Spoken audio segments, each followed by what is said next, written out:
In this video, I will introduce the metamodel notation used in our modeling tool extension MetaModelAgent to capture modeling rules and guidelines. A metamodel in this context is a formal definition of modeling rules and guidelines that traditionally have been expressed in a textual document using natural language. The benefit of capturing modeling rules and guidelines in a metamodel is that it will be precise and unambiguous. It can be understood by a tool such as MetaModelAgent, which provides model validation and adapted user interface based on the metamodel. The metamodel is expressed in UML using a UML profile built into MetaModelAgent. It is a kind of terminology model where each class defines a concept represented by an UML element, relationship, or diagram. Classes in the metamodel are therefore called metaclasses. This metamodel diagram shows a subset of modeling rules for information modeling. To start, there is a metaclass representing the root element of an information model. The stereotype of each metaclass denotes which type of UML element, relationship, or diagram the metaclass represents. In this case, the stereotype is model, indicating that the root element must be a UML model. Composite aggregations are used to denote valid model structures. As you can see in this example, an information model can contain one-to-many information entities. The stereotype on information entity indicates that the information entities must be UML classes. As you can see, beside information entities, an information model may contain primitive information types and enumerated data types represented by UML primitive types and UML enumerations, as well as information diagrams represented by class diagrams. No other content is allowed in an information model. An attribute on a metaclass represents a significant property on the elements matching the metaclass. The default value of an attribute is used to define constraints on the property's value.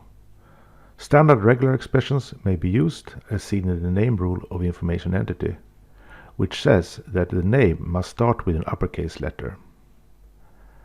For convenience, there are a few reserved words defined that may be used, for example at sum, which means that the property must have a non-empty value.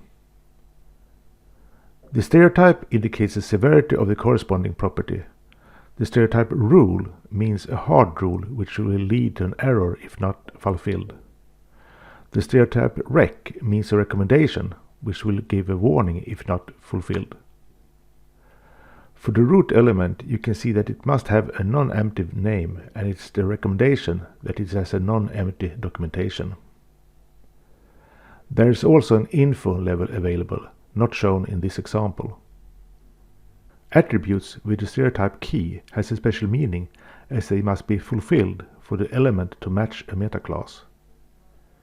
If you look on the stereotypes attribute in the information entity metaclass, the stereotype must be info entity from the info profile for a class in an information model to be identified as an information entity.